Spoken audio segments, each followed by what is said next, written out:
İlay.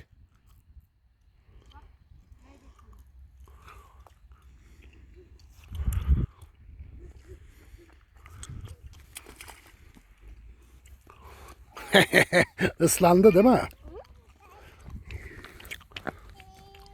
Ne yapıyorsun sen? Ne yapıyorsun sen? Sen taş mı aldın? Hadi gel.